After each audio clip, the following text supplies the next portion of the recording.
Richo Ruto, the Chief Justice and President of the Supreme Court, Lady Justice Martha Koome, Speakers of the National Assembly and the Senate, the Governor of the Nairobi City County, Your Excellencies, Ambassadors, High Commissioners and members of the Diplomatic Corps, elected leaders, distinguished and invited guests, dear Kenyans, ladies and gentlemen. Kenya hoi! I'm delighted to join all today in marking this year's Mashujaa Day celebrations at these historic Uhuru Gardens. Your Excellency, allow me first to congratulate you on your election as the 5th President of the Republic of Kenya on 9th August 2022. This being your first national celebrations of Mashujaa Day to officiate since assumption of the executive office of the President of the Republic of Kenya. It is a momentous occasion for the people of Kenya and in the history of our beloved Republic. Mr. President, I also wish to congratulate all the elected leaders in the just concluded elections and remind them that it is time to deliver. We cannot afford to waste a single minute.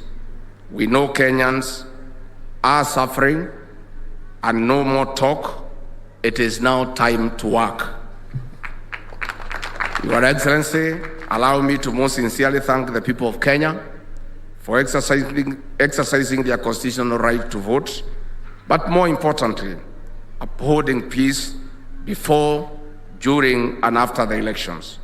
Kenya is a mature democracy, and indeed our great nation is back as an island of peace. Irrespective of our political differences, it is time to work and deliver. We are all Kenyans. This is our nation, and we are rising together. This is the freedom our forefathers fought for. This is the freedom Kenyans voted for.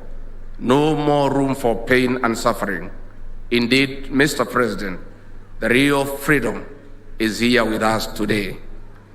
Mr. President, this day reminds us all of history, our struggle and the blood shed by Kenyans.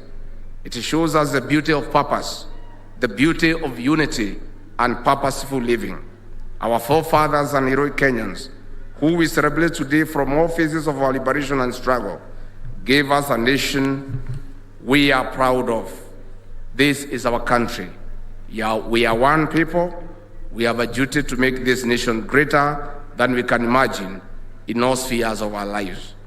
Mr. President, your government, the Kenya Kwanza government, has a plan to make Kenya a great nation, as envisaged in our manifesto, where everyone matters and every hustle matters.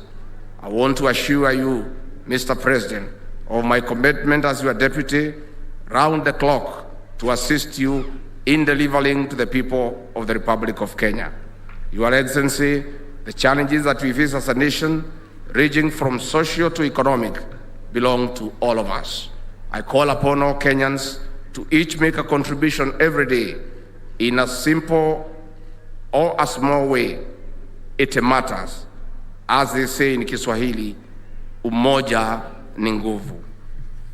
Your Excellency, without further ado, it is now my humble duty to welcome you to address the people of Kenya. And let me ask all of you to be outstanding. And ladies and gentlemen, the President of the Republic of Kenya.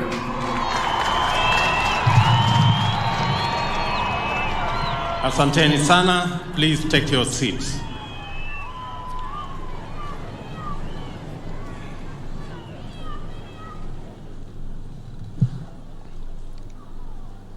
Nairobi hoye! Mashujaa hoye! Kwanza mimi nataka tuwapigie makofi wale waimbaji waliotuimbia hapa, walifanya kazi mzuri sana. We celebrate our artists. We celebrate those who have made presentation to us. It was quite a feat, and I could see a lot of science behind the presentation and the performance that they showed. Let me also take this very early opportunity to thank God for making the child of a simple Kenyan to be the president of Kenya. Let me take this opportunity to thank the millions of Kenyans who woke up early, lined up for many hours to vote for me and to vote for all the leaders that are today elected in the Republic of Kenya. My very deep and sincere gratitude to the millions of Kenyans who have elected us into office. Let me state at this very early opportunity that all of us, elected, nominated, and appointed, are today the privileged,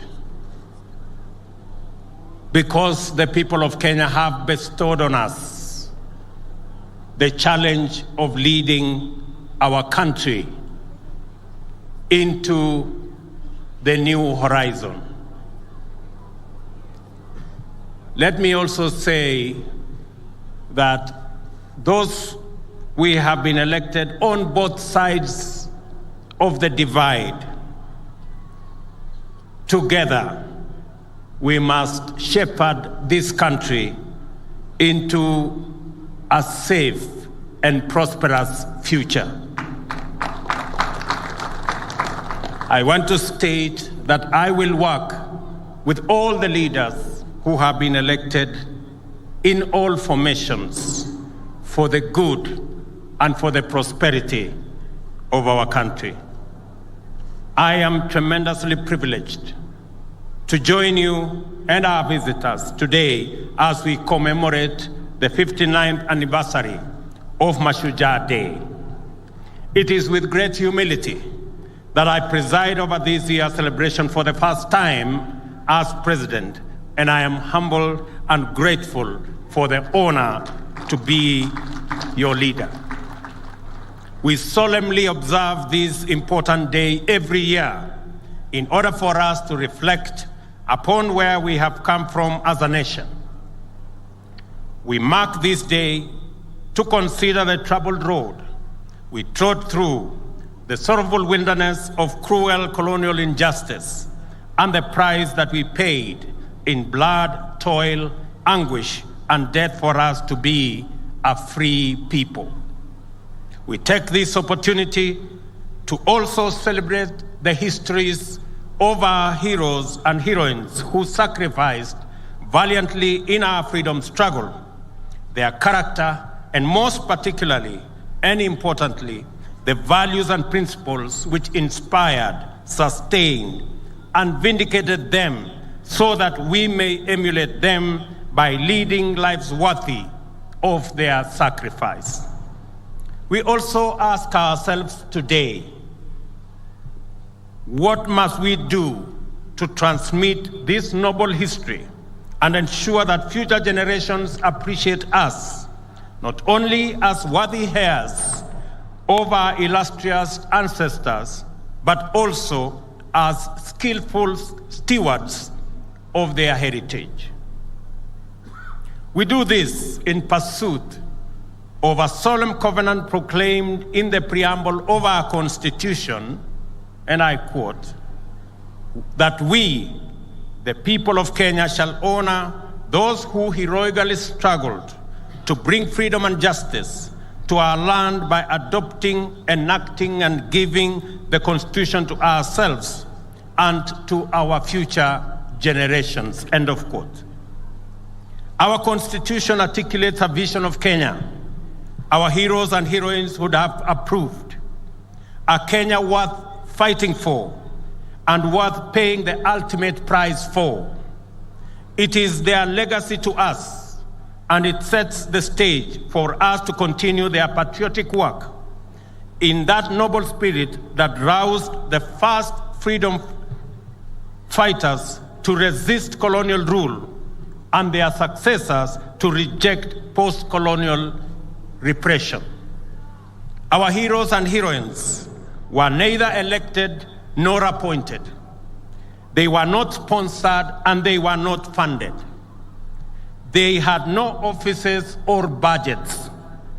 They were ordinary people invested in the struggle to make good their unwavering belief that all people are equal and all deserve to live in freedom.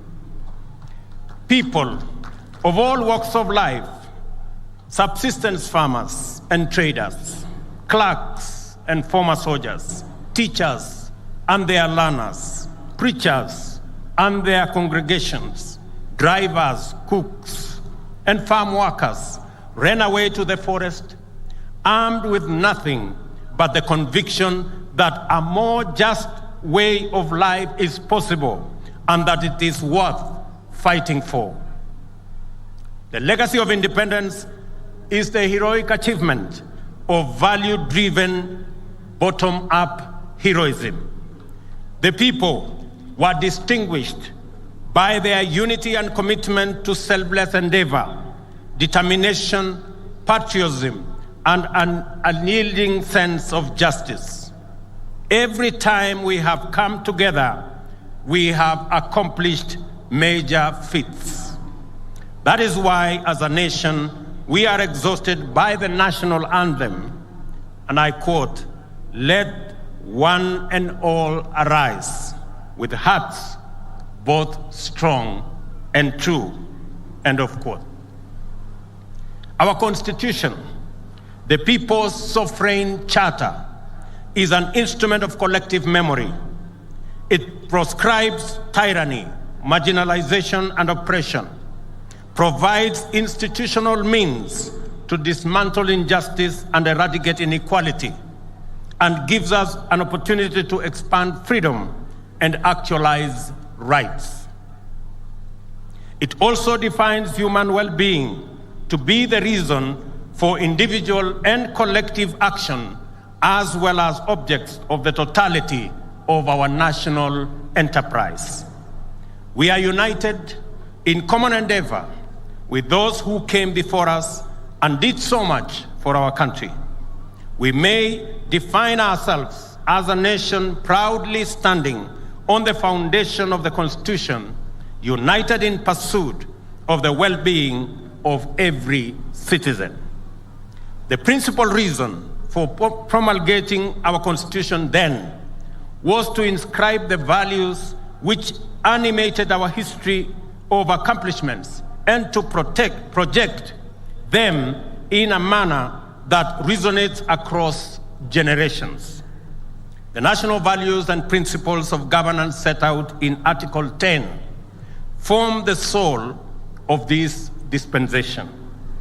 They define the parameters of patriotism, exemplary service, selfless sacrifice, and profiles us in terms of who we are and who we ought to be individually and as a nation.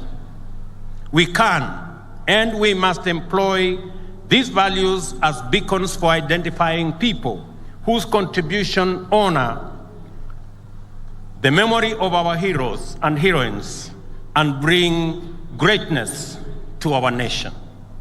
It is time, ladies and gentlemen, to direct our focus on the work that each one of us does to understand how we contribute to our individual well-being as well as that of our communities and our nation. It is this understanding we must take into account that individuals make up the greater national family and that Kenya's future stature and splendor is always greater than the sum total of our individual efforts or community endeavors. Similarly, our national capacity determines the extent of opportunities all Kenyans have to pursue and attain their aspirations. What I'm saying is that regardless of the type and scale of your pursuit, Every contribution matters. And regardless of our ways, of our walk of life, our work matters, our intentions matter, our thoughts matter, because we all matter and every hustle matters. I congratulate every citizen for their part in ensuring that the last general election was peaceful. I know of attempts at division, disunity, confusion, and even some who did everything in their power to entice and pressure our people to engage in criminal activity. But I also know that despite a competitive campaign period characterized by intense rivalry, Kenyans resolved in unison to remain peaceful, united, and compassionate. We set a new standard for ourselves: issue-based campaigns, transparent elections, and a peaceful outcome. I salute all Kenyans who set out every day, everywhere, doing ordinary things in inspired and extraordinary ways to fend for themselves and their families, thereby keeping our country going. I commend those whose work involves service to others. I celebrate those who volunteer and give, expecting nothing in return. Yet they serve selflessly. From the farmers who feed our nation to the drivers who connect all parts of our country by conveying people and goods, educators who impart knowledge to our infants in kindergartens, children in schools, and youth in tertiary institutions, medical staff in wards and in fields and training institutions, workers in quarries and construction sites, artisans on the side streets, in their small sheds and in large workshops, traders on the side streets in rural and urban markets, and all the way to the Nairobi Security Exchange. Professionals who give their best in every sector of national endeavor, and our men and women in uniform whose bravery and commitment continues to set the gold standard for sterling devotion to our flag. This national salutes your service. This nation salutes your service and celebrates your contribution. Ladies and gentlemen, because of the contribution of Kenyans elsewhere, our country continues to make great strides towards socio-economic transformation, shared prosperity, and enhanced well-being for our nation. In the East and Horn of Africa, the larger Africa continent, and globally, this nation expresses our values with greater clarity, and the state projects our aspirations more emphatically. Ladies and gentlemen, it is now time to lay the foundation for our future. Agriculture, as the lead sector to the economic transformation of our country, is the place to start, owing to its potential for high and quick returns on investment. But the situation in the country is wanting, and we have a severe food shortage as a result of prolonged drought in Kenya and the larger Horn of Africa region, the worst in nearly half a century, with 3 years of consecutive failed rain. Coupled with this are the extremely high global fertilizer prices. Our government's initial intervention to mitigate these challenges has been to step up food supply in northern Kenya and other regions and ensure better coordination between government and development partners. And I want to thank my deputy for being an able connector between these partners. We thank our partners for their input that has gone a long way in relieving this dire situation. World fertilizer prices have more than doubled in the past 2 years since COVID-19. The prices were passed on to farmers and the cost skyrocketed to more than 7,000 for a 50-kilogram bag. This had a huge impact on productivity of farmers last year. For example, maize production suffered a deficit of 10 million bags. Our government's first intervention to address the fertilizer challenge and make it available to counties and regions that plant in the short rains was to import 1.5 million 50-kilogram bags and distribute them at a lower price of Kenya shillings 3,500 per 50-kilogram bag. We have also made arrangements to make another 6 million bags of various types of fertilizer available for the long rain season. We have also asked county governments to work with us on the last mile delivery to centers close to farmers so that fertilizer can be easily accessible. These, however, are short-term measures, and we have to take very bold steps to end the perpetual cycle of hunger and dependency on rain-fed agriculture. We must eradicate hunger in our country in the shortest time possible. To do this, we have the following plan. We have to increase agricultural productivity as a first step. We will support all farmers to access quality inputs such as seeds, fertilizer, and pesticides, among others, and also ensure that our farmers have access to extension services in order to improve farming skills. In the short term, we will continue with the fertilizer import program. But in the medium term, the government plans to have fertilizer manufactured in partnership with EAC countries in our region. On seeds, our government will work with local research institutions and both public and private sectors to scale up seed multiplication for all crops. However, irrigation is the ultimate solution in guaranteeing food security in our country.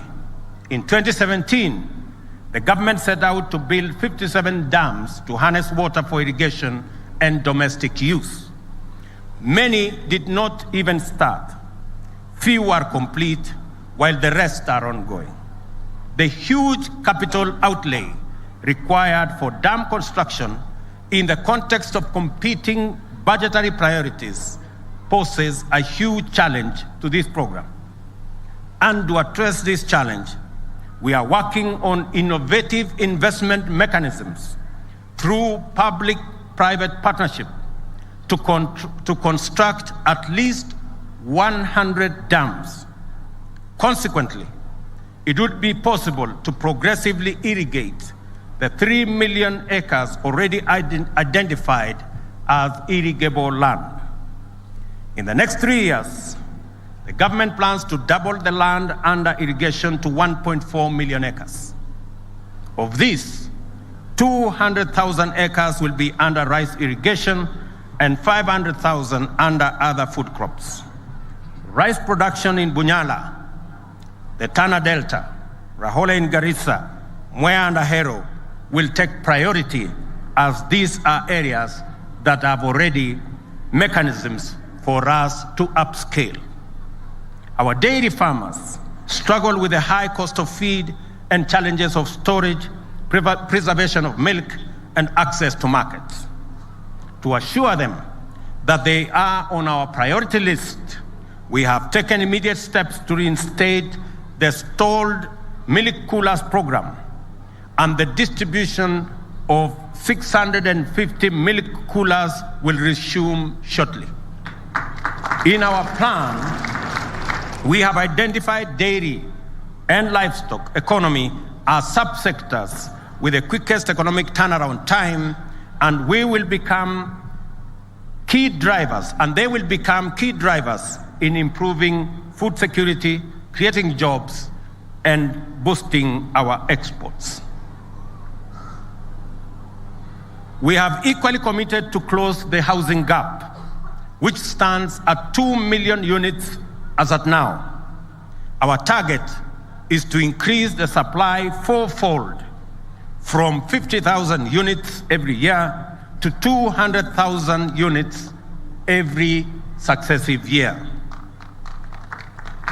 Already, 2,592 units have been completed, 40,000 are under construction, and over 500 units that require financial backstopping and funding for bulk infrastructure are now being worked on and are in the pipeline.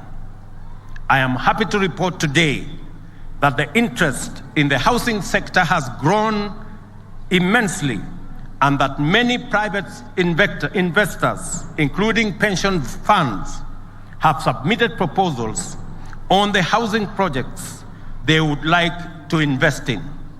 We will work together on these projects to facilitate their realization. It is clear from engagements with investors that the government needs to evolve from being a mere enabler to becoming a sponsor of major projects. Not only will we provide land and bulk infrastructure for our housing program, but I will personally take charge of the process to unlock the challenges that inhibit investment. For instance, VAT exemption on inputs has been enacted to lower the cost of construction, but its implementation has been curtailed by delays in approving applications for VAT refunds. As a result, developers pay VAT, but the cost saving is not enjoyed by the end buyers. Government will resolve such issues with the urgency required. Ladies and gentlemen, let me emphasize that the housing agenda is not just about four walls and a roof. The demand for affordable housing is an opportunity to create jobs and stimulate the economy. Our manufacturing sector, which already supplies many products in the construction industry, will have expanded business opportunities, and other relevant sectors will also benefit from this endeavor. Other housing inputs, such as doors, windows, gates, and hinges, will be made by our Jua Kali industry. We are designing the program in a way that will upgrade and support Jua Kali by linking it to our technical and vocational institutions.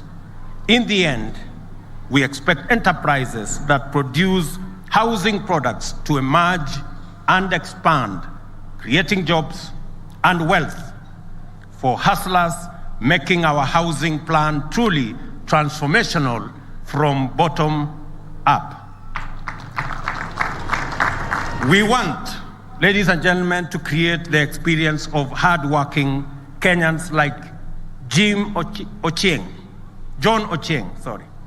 who is present here as one of my guests today. I met him 2 days ago when I handed over keys to new homeowners in Ongata Rongai, Kajiado County, under the Affordable Housing Scheme. Ochieng began working as a carpenter in that housing project when it began 2 years ago. Then, home ownership to him was a mere dream. 2 years later, he owns an apartment in the same estate he helped to build as a carpenter. Given that there are developments today that cater for housing needs for ordinary Kenyans like John, I am convinced that it is possible to provide quality, affordable housing for rent and sale, and Ochieng's story will be replicated multiple times over throughout the country. We therefore proceed with confidence that we will provide quality, climate-smart housing that Kenyans can buy with mortgages for as low as 5,000 shillings a month, to be made available through various home financing arrangements. Next week on Tuesday, I will break ground in this same constituency, at the Kibera Soweto B in Nairobi, for a housing project which will deliver thousands of social housing units. Going forward, we intend to collaborate with county governments to achieve a target of at least 5,000 units in every county.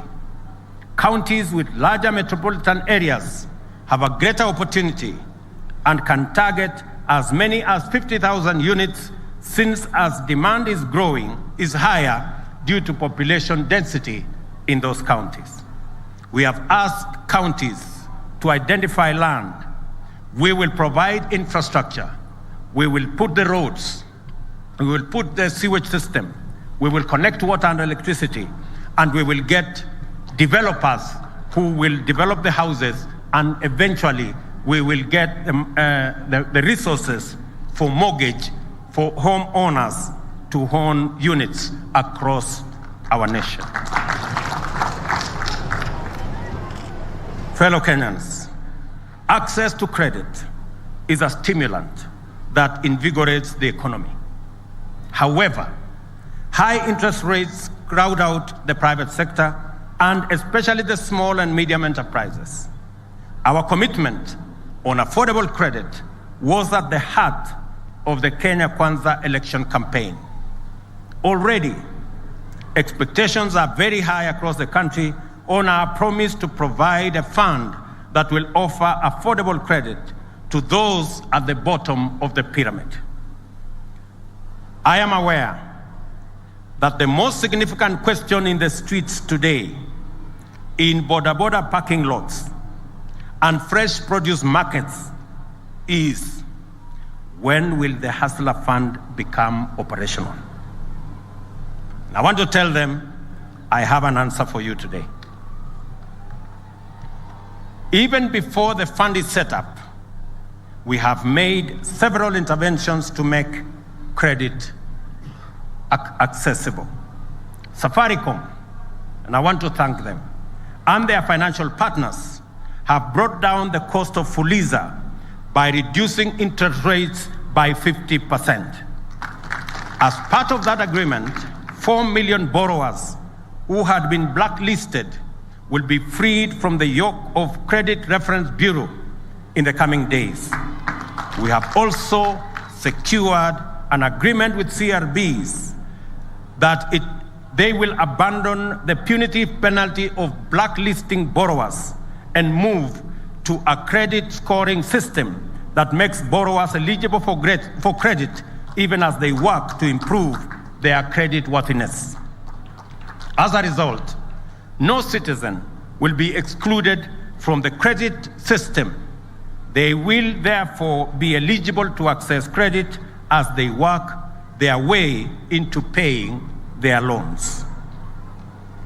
On the Hustler Fund, there are 3 crucial issues. Credit products will be available under the Hustler Fund to small businesses on digital platforms at affordable rates. Affordable rates being single-digit rates to individuals through chamas, groups, circles, and cooperatives. All borrowers in this platform will not only access affordable credit, but they will also participate in short-term saving plan and long-term pension program.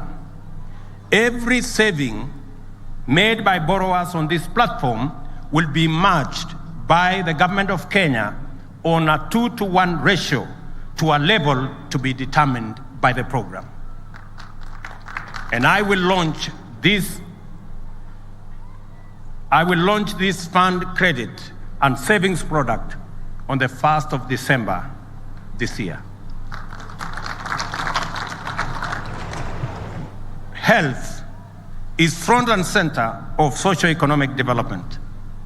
The failure of a health system undermines prosperity. Kenyan families spend a total of 150 billion in out-of-pocket expenditure on health services a year, mobilized from various sources including Harambes, WhatsApp and M-Pesa groups, loans, sale of land and other assets to pay hospital bills for loved ones. Also, many small businesses fail when owners fall ill and cannot work or divert money to pay medical expenses. It is no wonder, then, that it is commonly said that most families and individuals in Kenya are one illness away from poverty. 1 million Kenyans sink into poverty every year because of medical expenses. We want to lift, and we must, this punitive burden from the shoulders of Kenyans and their businesses through our universal healthcare plan. The plan is to revitalize primary healthcare by laying more emphasis on preventive and promotive strategies. Many critical health illnesses, including cancer, heart complications, kidney failure, and hypertension, can be detected and addressed at this level without the need for hospital visit or admission. Our health reform commitment is therefore threefold. In partnership with county governments, we will mainstream community health workers and make them the foundation of our health system. Reforming the National Health Insurance Fund is a necessary imperative. Progress has been made in enrolling more members, and in the last 10 years, 12 million Kenyans have joined the fund. The challenge, however, is that the NHIF is an occupational scheme that is tailored for salaried people on payroll in public and private sector, and not the social insurance scheme it ought to be. We shall change the contribution structure from an individual contributory scheme to a household contributory model. We intend to address the challenges of inadequate human resources in our public hospitals and the poor industrial relations between health professionals and our county governments. We are particularly committed to the professional development of our health workers, and I take this opportunity to assure our health workers across the board that we have listened to them and we will propose ways in collaboration with county governments of resolving all outstanding issues. Ladies and gentlemen, Kenya is a strong leader in the information and communication, including technology space. We are the proud regional and continental hub of innovation.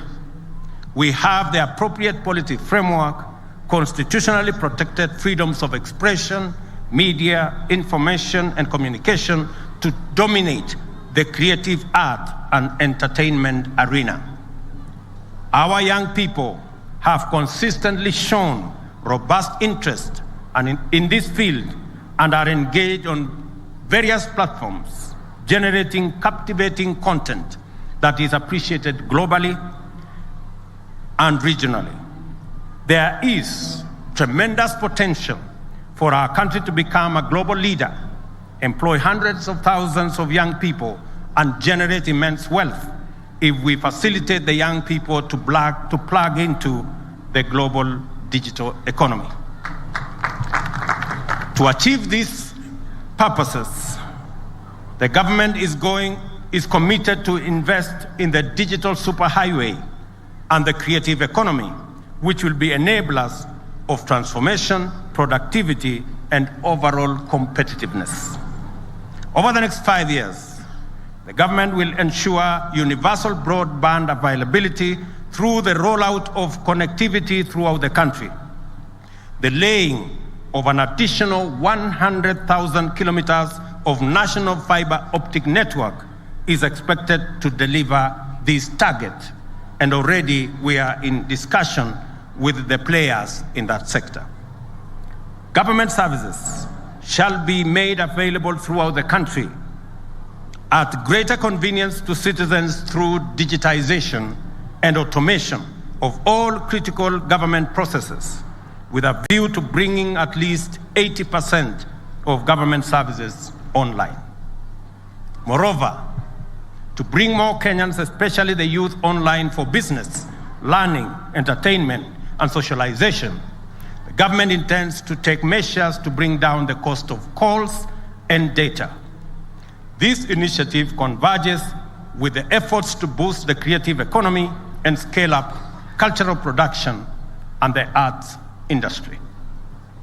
Our government is also committed to the establishment of more art and culture infrastructure, including theaters, music auditoriums, and galleries, and extensive refurbishing of facilities to expand space for artistic and cultural expression and production. The government is also firmly committed in investing in the robust delivery of 5 pillars of our plan for socio-economic transformation. This investment is undertaken in full recognition of our national values and principles of governance, as well as broader national interests and goals. They include policy and legislative interventions, regulatory interventions, our national security, justice, law and order, and our education.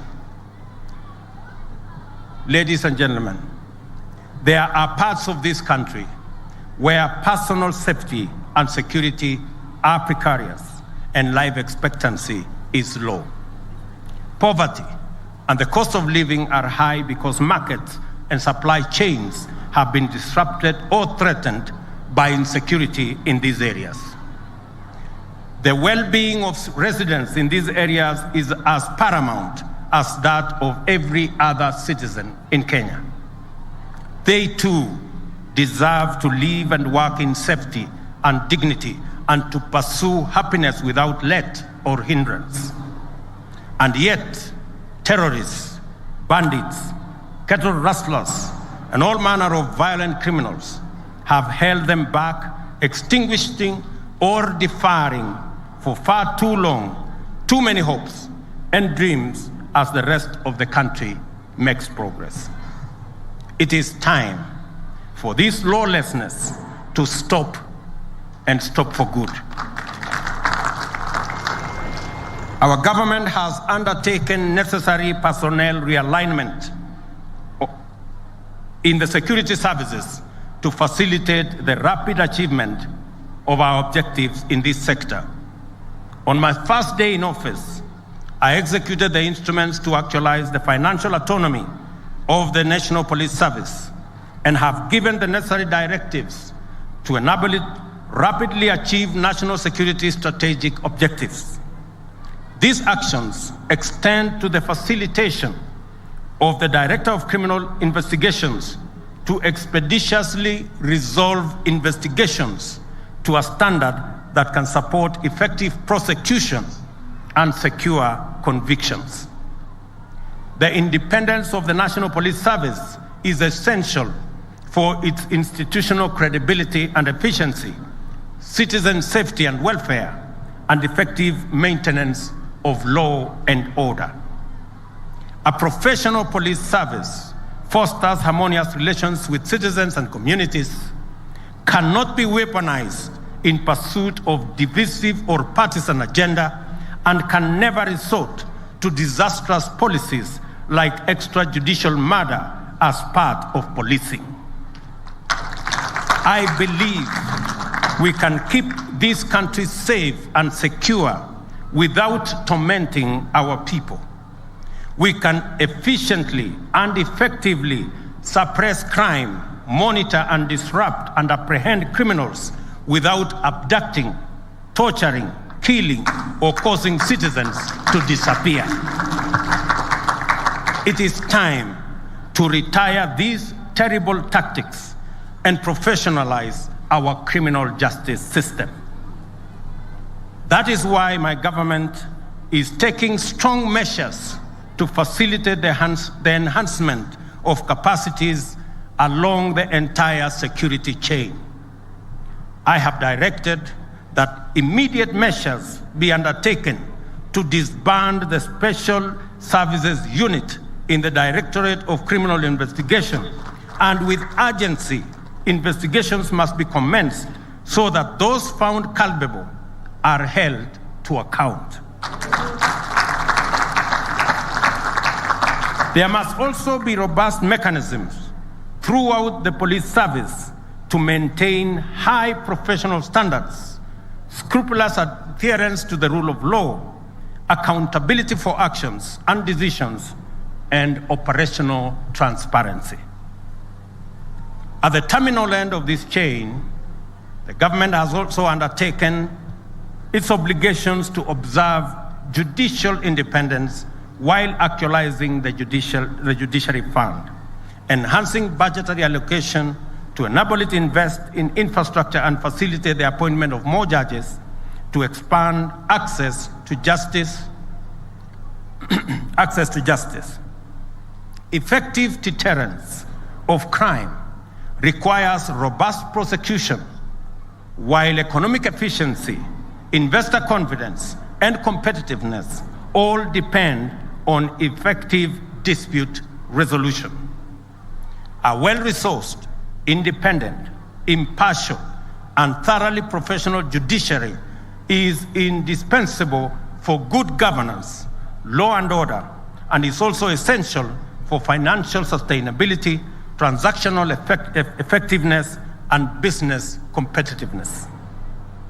The institutional independence of the judiciary must be upheld at all times, and the independence of judges respected as the minimum gesture of the rule of law in Kenya. Ladies and gentlemen, the fight against corruption must be won. Our government intends to wage this fight and demonstrate its commitment to zero tolerance to corruption by making all public servants accountable and submit to the oversight of Parliament and other constitutionally mandated institutions. We are committed to the rule of law, fidelity to constitutional due process, and implementation of judicial decrees and orders. Most critically, under my administration, there shall be no interference with or any attempt to control, direct, or undermine independent institutions, including those in the justice, law, and order sector. The National Police Service, the Office of the Director of Public Prosecutions, the Judiciary, the Ethics and Anti-Corruption Commission shall perform their duties independently and professionally, and likewise subject themselves to oversight by appropriate agencies. This is our vision for ensuring that the war on corruption is not itself corrupted by inappropriate interventions.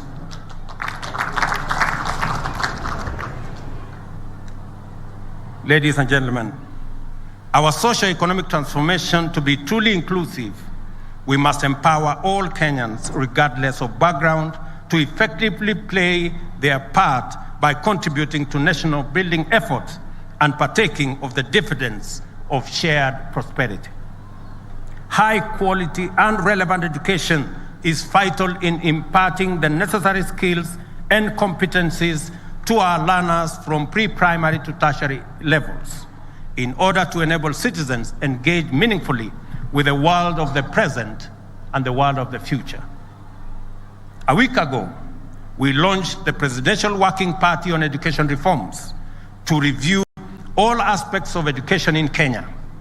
Its findings and recommendations shall inform subsequent necessary interventions to ensure that Kenya delivers the caliber of education, skills, and training needed to successfully pursue sustainable development.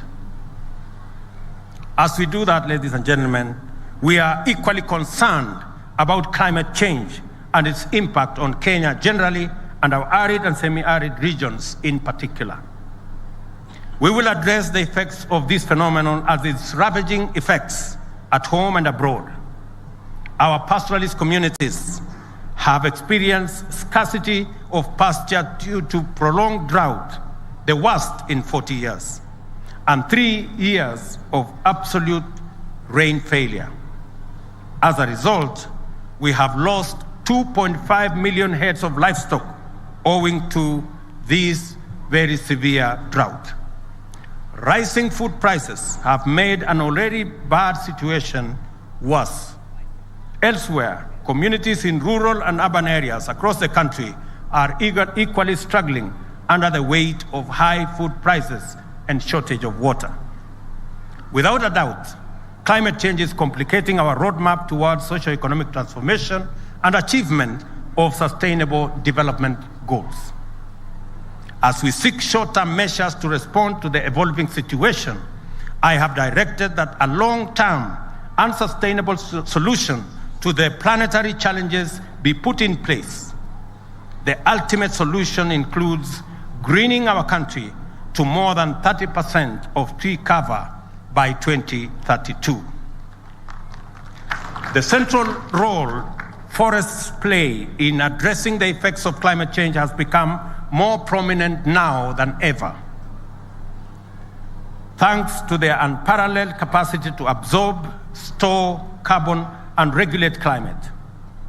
Of the 59.2 million hectares land in Kenya, only 5.2 hectares are under forest cover. The remaining 54 million hectares are largely in arid and semi-arid areas. The 10 counties with the highest forest cover are Nyeri, Lamu, Vihiga, Kirinyaga, Elgeyo Marakwet, Meru, Embu, Murang'a, Kilifi, and Nyandarua.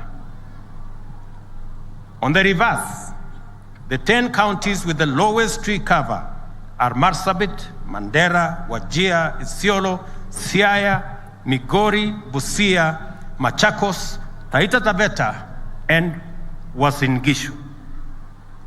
I call upon the Council of Governors to facilitate more discussion to achieve parity in tree cover by using peer-to-peer learning and exchange of information. The government will champion the transformation of forestry and rangeland restoration to support the greening of Kenya so as to combat climate change. We are at the final stages of designing a special presidential forestry and rangeland restoration program. This effort is spearheaded by the Ministry of Environment and Forestry, various experts and partners in government, UN organizations, NGOs, and the academia. The objective is to grow 5 billion trees in the next 5 years and an additional 10 billion trees by 2032. This will eventually lead to the rehabilitation and restoration of 10 million hectares in our 290 constituencies, as well as some specially selected ecosystems and water towers threatened by degradation and destruction. To achieve this ambitious plan, the government will continue to support efforts by the Kenya Forestry Research Institute, KEFRI, in high-quality seed production in their 18 seed centers across the country. Agroforestry and farming of avocados, mangoes, and macadamia will also open new value chains for our export market, creating green jobs in those sectors. I therefore urge all Kenyans to support this government's call to grow at least 15 billion trees in 10 years. To achieve this target, simple calculation shows that every Kenyan needs to grow at least 300 trees. The 50 million of us, we will be able to grow 15 billion trees. And I will tell the ministry concerned, the Ministry of Environment, to issue a small certificate for every Kenyan who completes his round of 300 trees. Restoration in the presidential program will be undertaken by youth and women groups, civil society, communities, and religious organizations, leveraging on private sector and government financing.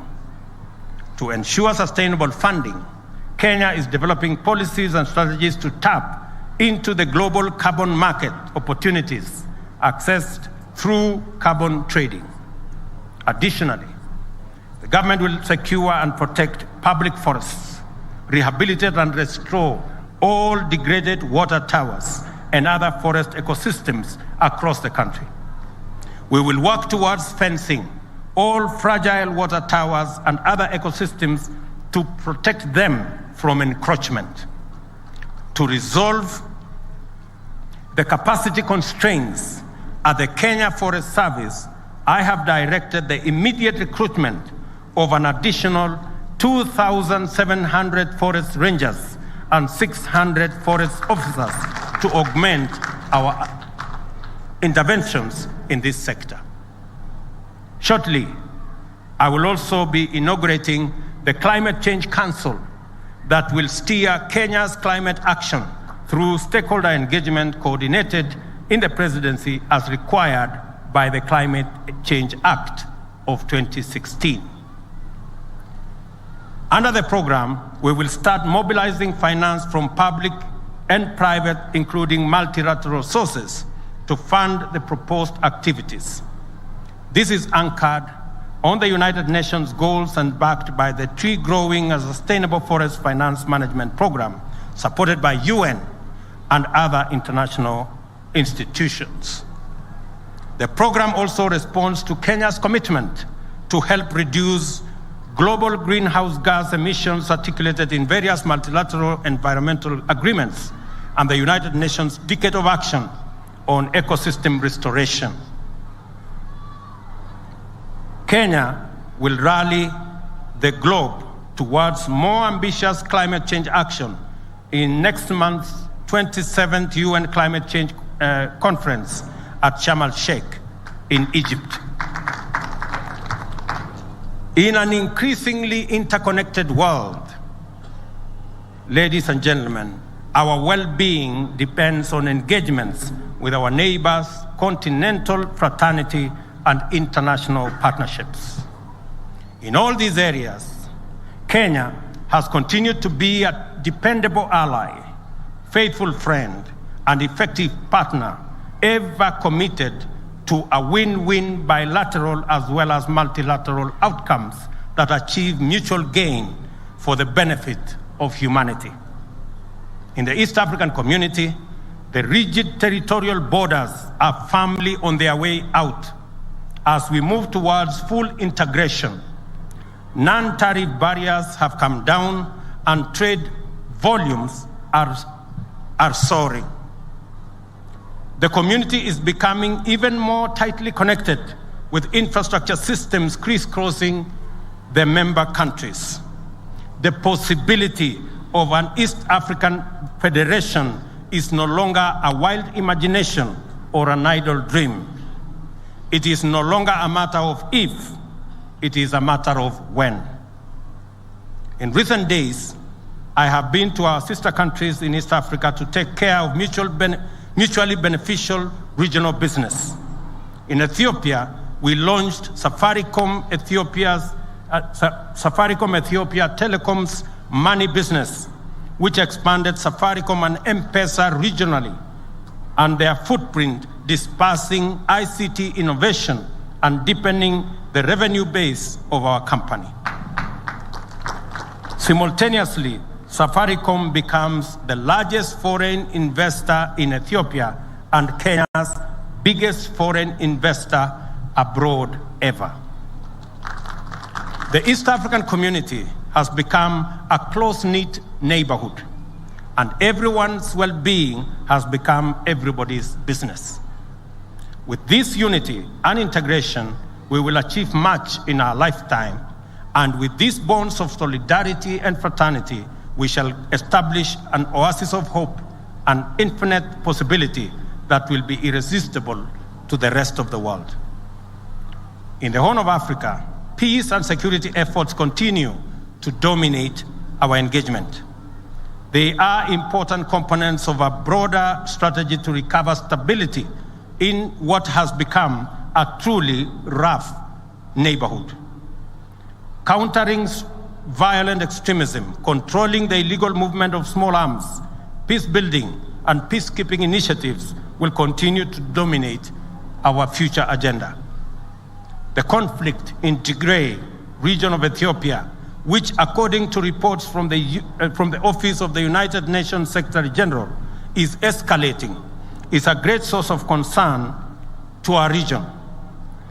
Kenya will continue to play its role by making such contributions as is required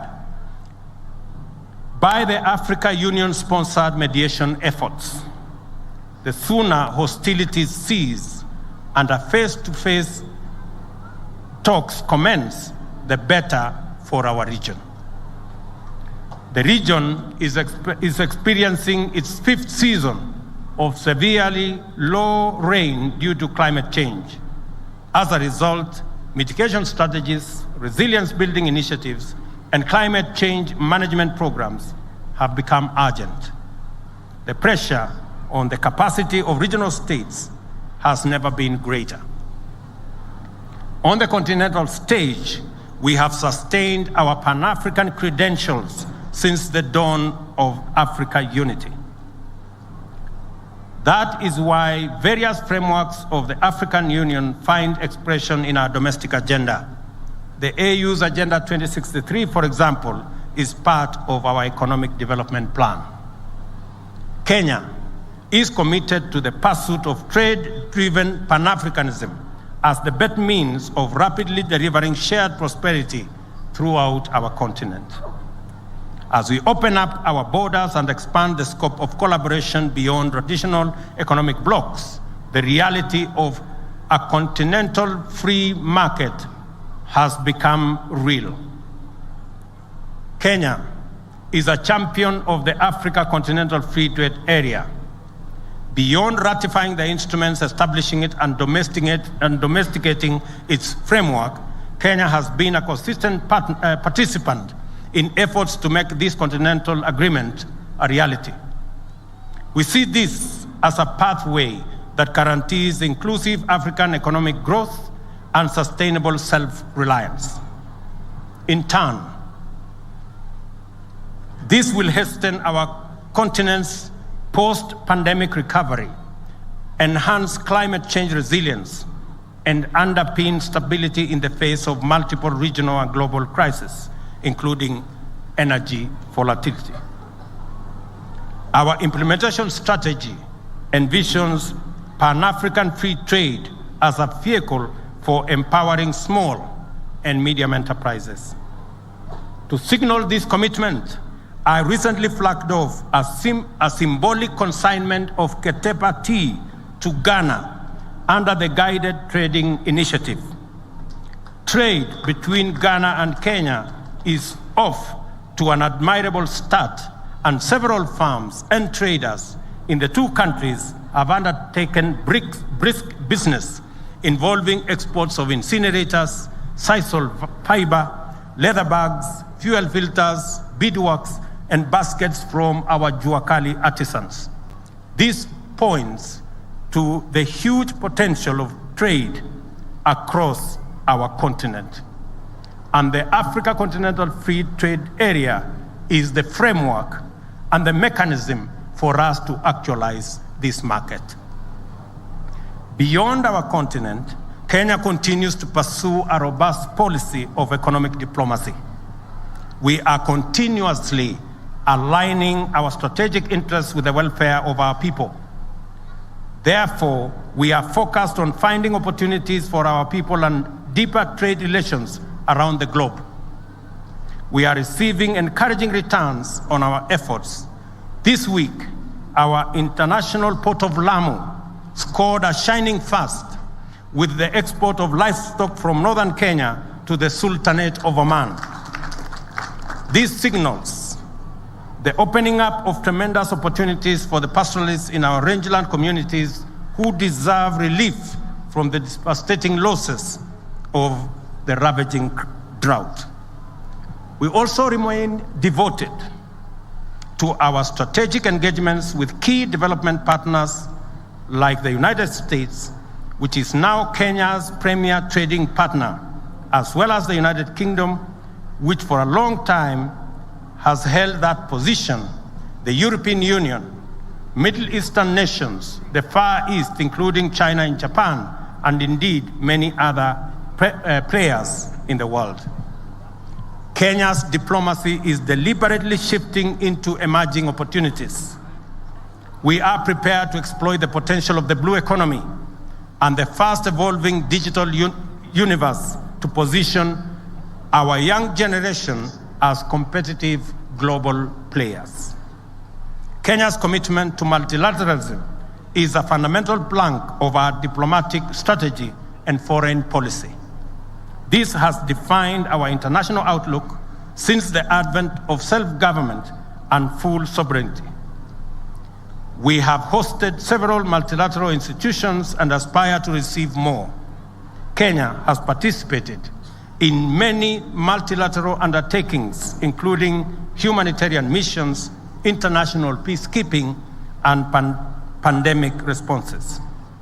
We join other nations of the Global South to advocate the democratization of global governance and to invest the multilateral system with higher moral imagination. We believe that global governance must reflect the values it claims to advance and protect. To effectively drive our diplomacy and international engagement, Kenya has unified and clarified its policy in our Vision 2030 and our government's 5-pillar plan to socio-economic transformation, the 5th East African Community Development Strategy, AU Agenda 2063, and the UN Sustainable Development Goals. The purpose of this alignment is to ensure that we forge a path for the achievement of our objectives of enhancing the well-being of ourselves and humanity. We have warned the international community about the global fertilizer shortage and the risk it poses to global food security. Whether we are speaking at the United Nations Environmental Programme in Nairobi or the UN Oceans Conference in Lisbon, our commitment to enhancing climate change responses is strong and vocal. Kenya advocates post-pandemic solidarity on a global scale to avert economic crisis in the wake of COVID-19 by mobilizing international partnerships and cooperation for recovery and resilience. This extends to the need to ease the debt burden of economically vulnerable developing countries and to afford them liquidity and fiscal space to manage shocks, enhance social investments, invest in climate change adaptation and mitigation, and address security needs and finance development.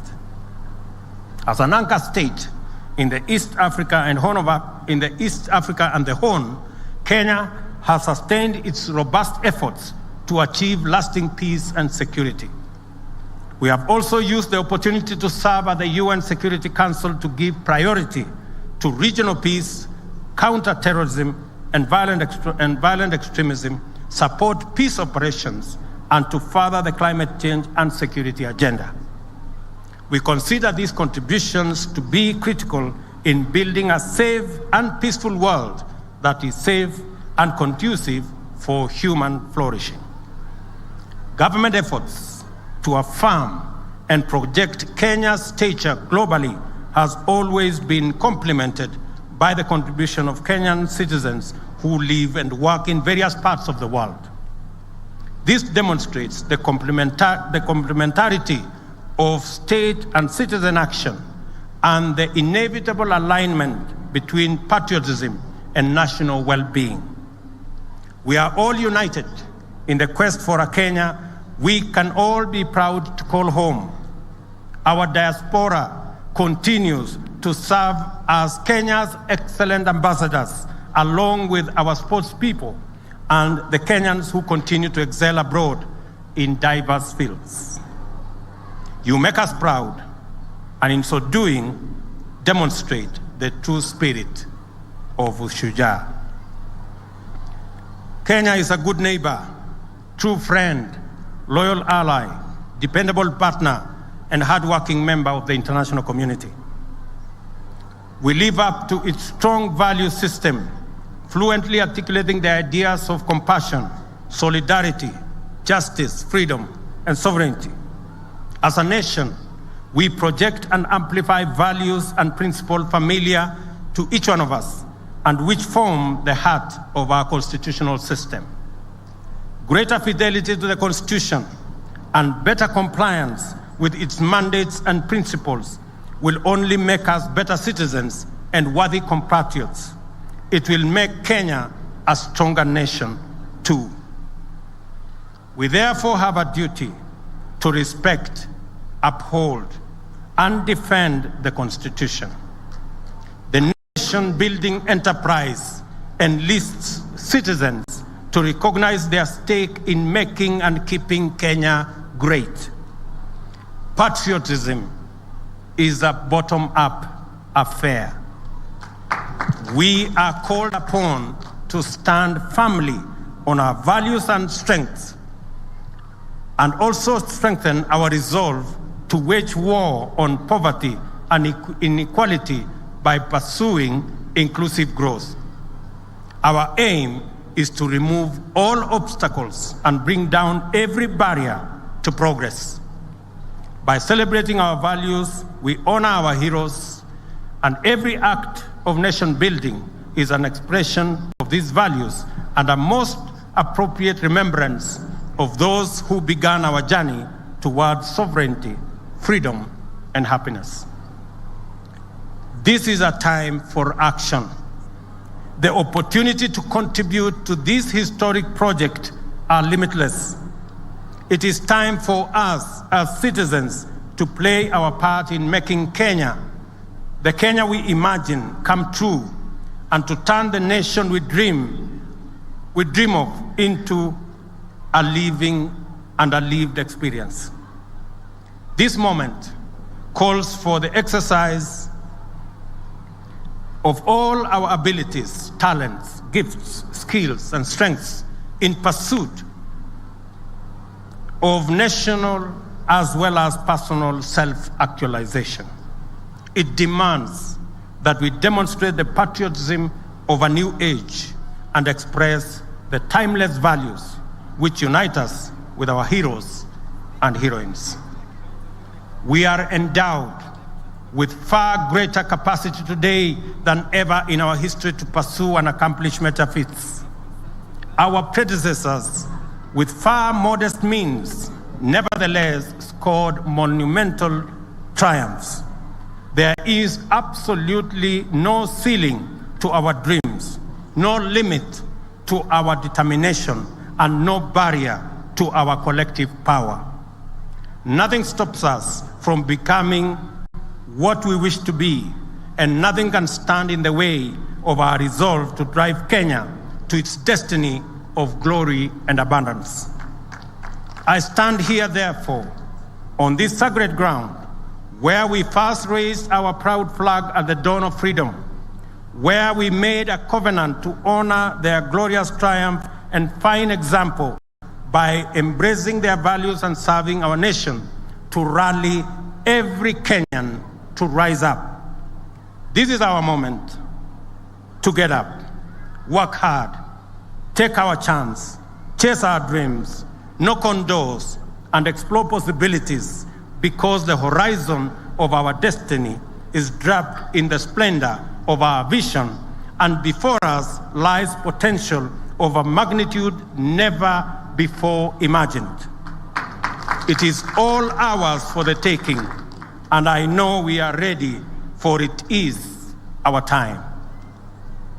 Ladies and gentlemen, happy Mashujaa. May our heroes continue to inspire us, and may our national values ever remain the true north of our moral compass. God bless you, and God bless our great country, Kenya. Asanteni sana.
Asante sana Mheshimiwa Rais.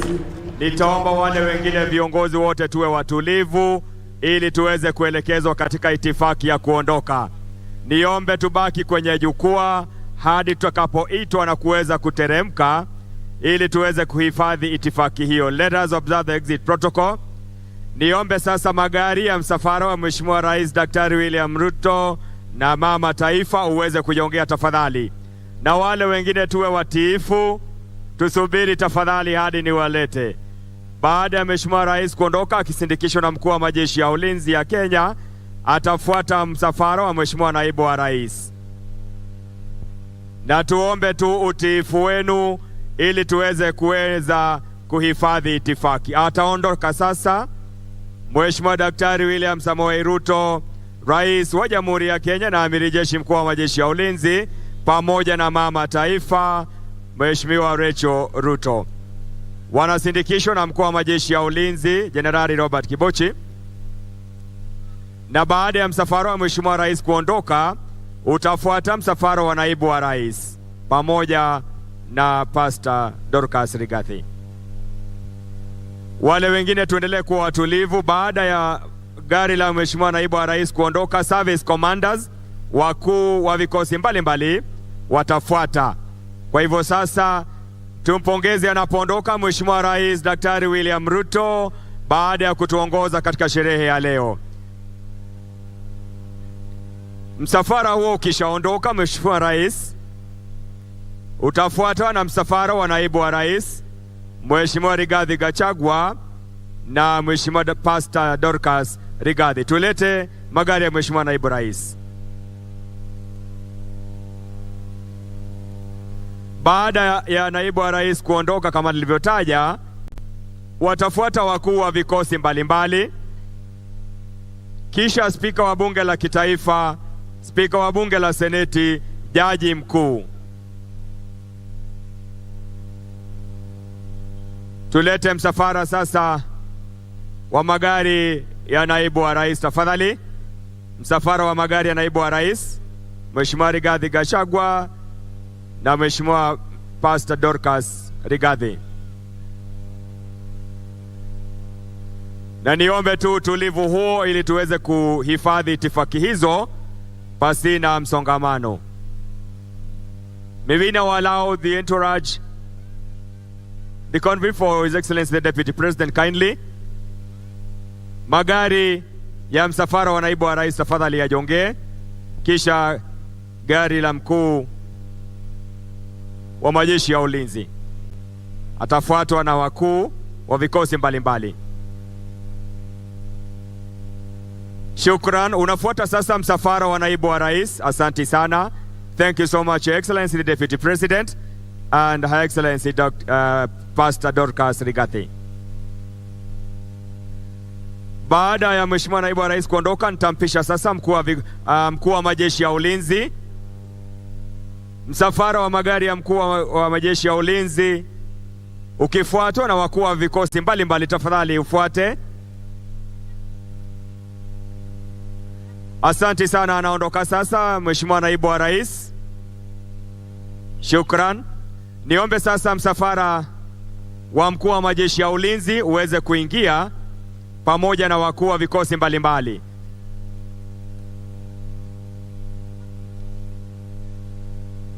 Spika wa Bunge la Kitaifa, Spika wa Bunge la Seneti.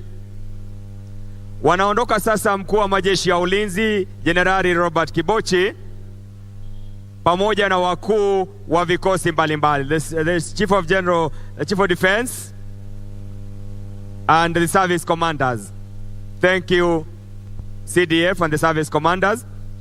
Niombe sasa tulete magari ya Spika wa Bunge la Kitaifa, Spika wa Bunge la Seneti na Jaji Mkuu. Baada ya wakuu wa vikosi mbalimbali kuondoka,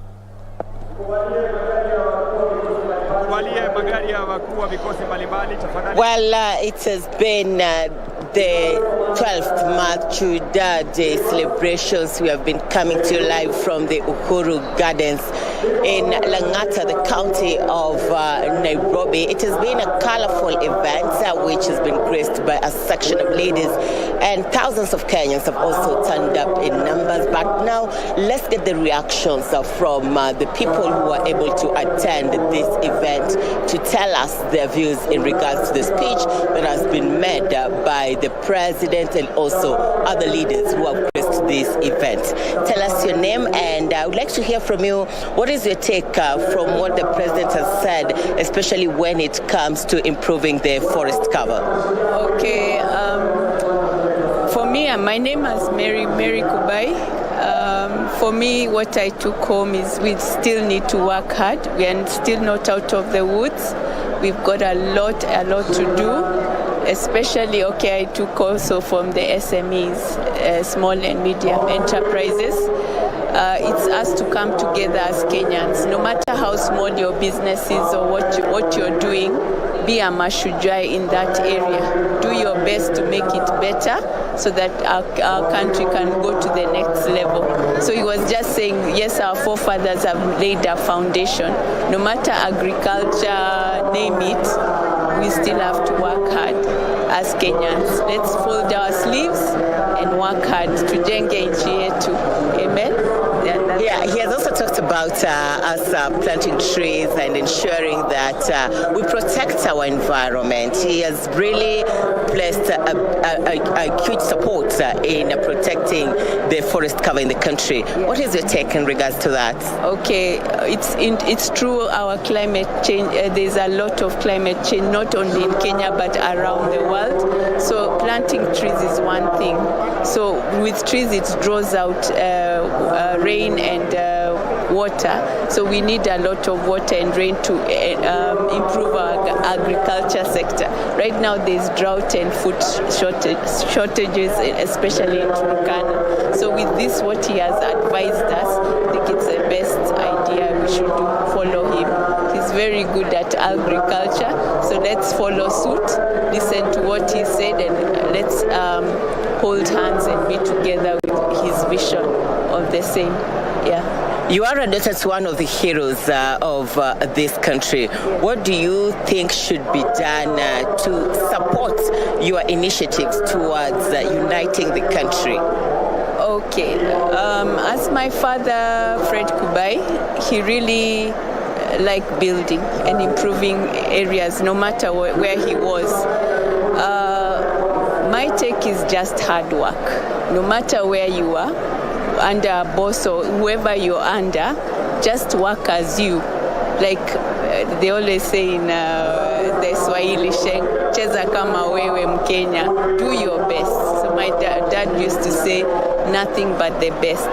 Work, go for it, work hard, and who knows, you see changes coming up. You'll change not only your environment, your community, but you will change Kenya as a whole. Start from where you are, start from your house, start from your community, then go out. I think that's where the Kenya will change. Yeah. On this day, we normally have the heroes being feted by the government. Do you think it's doing it the right way, or do you think there is a procedure they should do to consider each and every Kenyan, or a certain group of people that you think they've been left out? Okay, vetting is also the part of your wealth amount. No, acknowledging the efforts done, like awarding, giving them. Oh yeah, okay. Awarding is the best thing. You should award those who deserve it. Like you in your docket, it's good when you've done something good. It's good to reward. Yeah. Thank you so much. That is one of the attendants to this event, a daughter to one of the heroes in the country. I do understand that Kioria is on standby with a number of legislators from the other end. Kioria, good afternoon, and over to you. Another country. The beneficiaries. Call out the people who are enabling this thing. Because in a whole situation, there's no way these people will just be walking around killing people, having guns, and no one is responsible.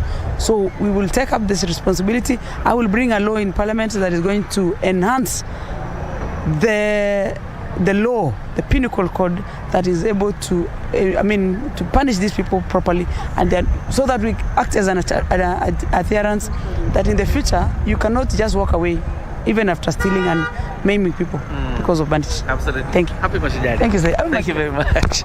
Mashujaa Jamatia, the Member of Parliament, Baringo County, woman representative representing Baringo County, also speaking about, the commitment by President Dr. William Ruto in terms of ending acts of insecurity.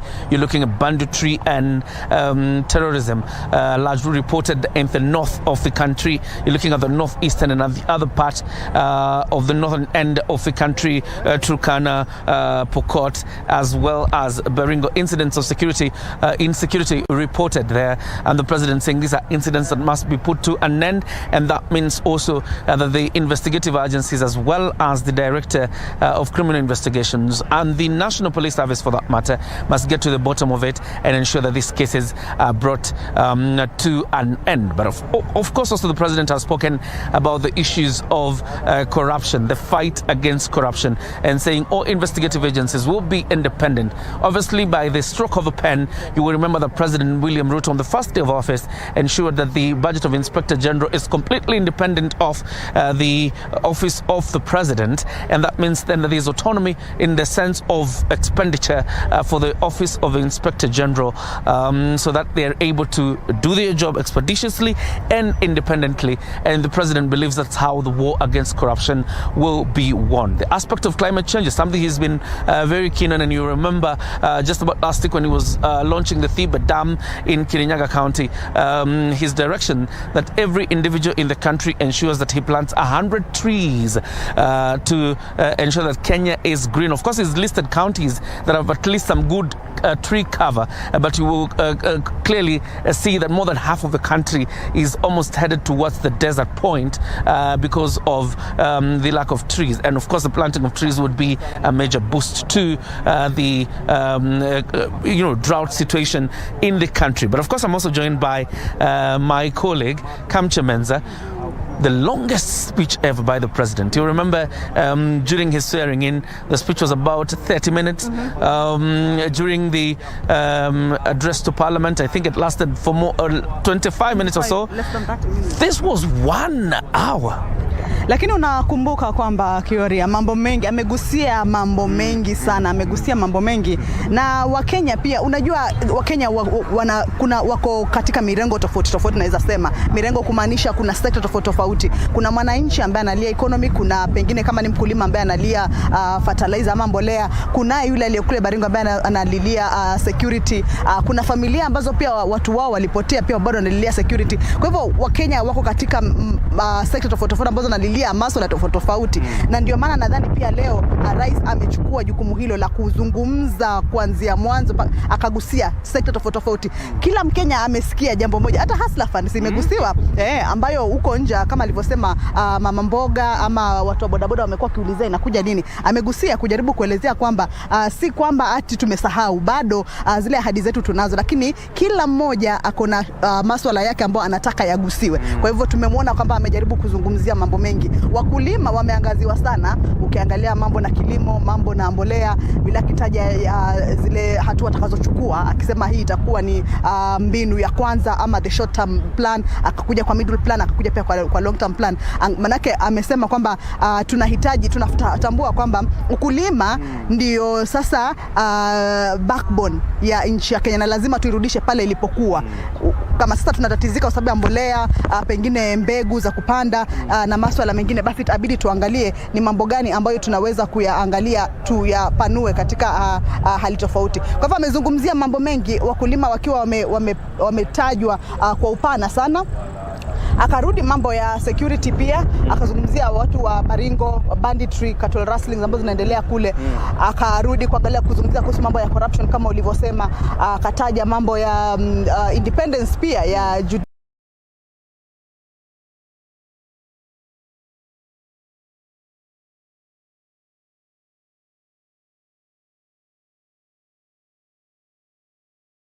judiciary ambayo pia inaingilia katika kutoa justice kwa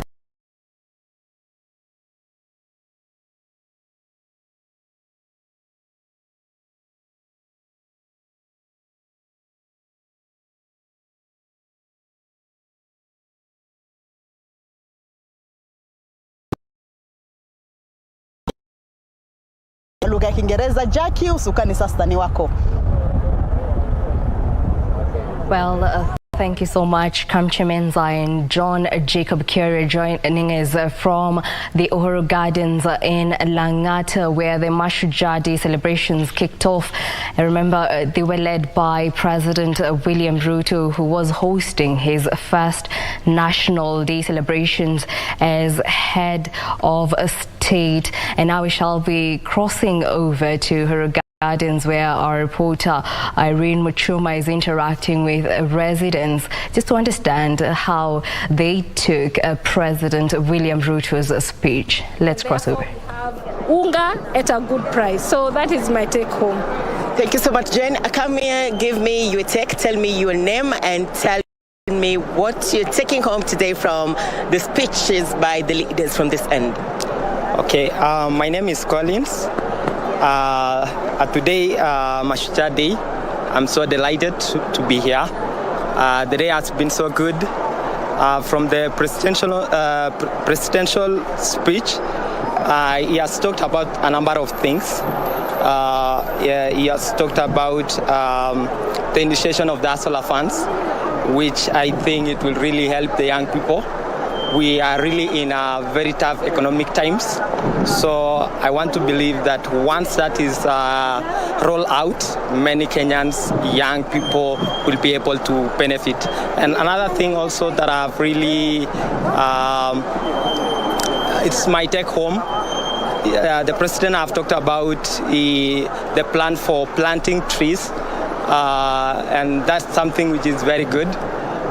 He has said that anyone who will achieve the target of planting 300 trees, by the end of 5 years, he will be given certification. So I think that's the highlight of the day. Thank you. Thank you so much, Collins. This is Collins, and he's not the only one that I've been able to speak to.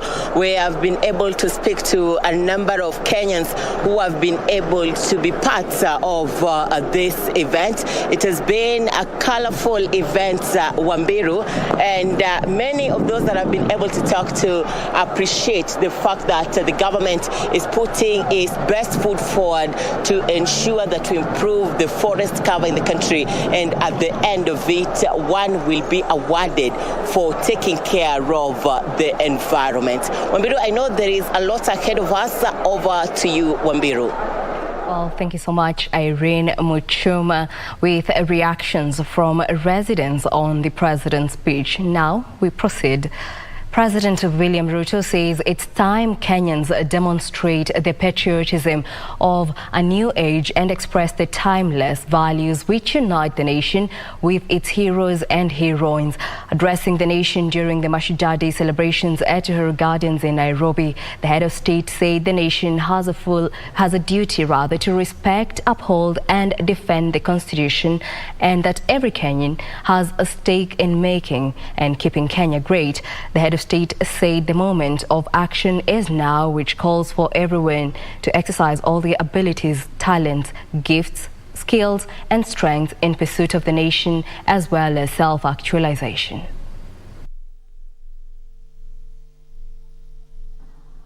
We are endowed with far greater capacity today than ever in our history to pursue and accomplish major feats. Our predecessors, with far modest means, nevertheless scored monumental triumphs. There is absolutely no ceiling to our dreams, no limit to our determination, and no barrier to our collective power. Nothing stops us from becoming what we wish to be, and nothing can stand in the way of our resolve to drive Kenya to its destiny of glory and abundance. I stand here, therefore, on this sacred ground, where we first raised our proud flag at the dawn of freedom, where we made a covenant to honor their glorious triumph and fine example by embracing their values and serving our nation, to rally every Kenyan to rise up. This is our moment to get up, work hard, take our chance, chase our dreams, knock on doors, and explore possibilities, because the horizon of our destiny is draped in the splendor of our vision, and before us lies potential of a magnitude never before imagined. It is all ours for the taking, and I know we are ready, for it is our time. Ladies and gentlemen, happy Mashujaa. May our heroes continue to inspire us, and may our national values ever remain the true north of our moral compass. God bless you, and God bless our great country, Kenya. Asanteni sana. The construction of Thwake Dam in Makueni County stands at 74% completion. This is, however, a 98.7% delay in time for its completion. Speaking during an assessment tour of the works by Makueni Governor Mutula Kilonzo Jr. and the County Commissioner Beverly Opuaro, the Thwake Dam project manager David Onyango attributed the delay in the construction to COVID-19 disruptions in the Russia-Ukraine war, which has affected the shipping of explosives used in extraction of rocks. The dam, as at now, is 74% complete. And we are at a level where the work that is left compared to where we started is very little. And we hope that we can accelerate this project and finish it sometime next year. Governor Mutula expressed satisfaction with the progress. As impressed me, and I must mention, is that the contractor, through the help of and the implementing organ, have done water projects both in Kitui and in Makueni. They have done schools in Kitui and in Makueni. They have done water tanks in Makueni and in Kitui. The county commissioner called upon members of the community who have concerns with land acquisition to liaise with the national government and allow the project to go on smoothly. I also want to take this opportunity to ask the few members of the community who have issues with the land acquisition, one or two cases, that as national government administration, we are here to support them because that can impede the completion of this project. Religious leaders have joined climate proponents march in Machakos town, urging the government to hasten the transition from fossil fuel to clean energy. The climate proponents, while criticizing the persecution of Ugandan students championing against the proposed East Africa crude oil pipeline, call on developed nations to honor their pledge on delivering universal access to affordable clean energy as part of the Paris Agreement. In a week's time, COP27 will get underway in Egypt's resort city of Sharm el-Sheikh, where world leaders and environmental champions will be assessing the gains made in reversing the effects of climate change since the Glasgow COP26. But before then, Africa climate proponents are seeking a number of demands ahead of the 27th Conference of Parties. In a peaceful demonstration dubbed Kick Fossil Fuels Out of Africa in Machakos town, under the auspice of Green Faith, religious leaders and the university students criticize African governments for advocating for fossil fuel projects, yet speaking clean energy. Africa does not need fossil fuel to develop. Africa needs renewable energy that is accessible, that children can use in their homes to study when they're going to school. If we have air pollution in Uganda, the same air is flowing back to Kenya. We are bringing the same thing. So it is also Kenya. You're going to be polluted by this air COP. So we are saying one thing: stop air COP. The climate proponents now want the developed countries to honor their bargain. We are trying to call on our governments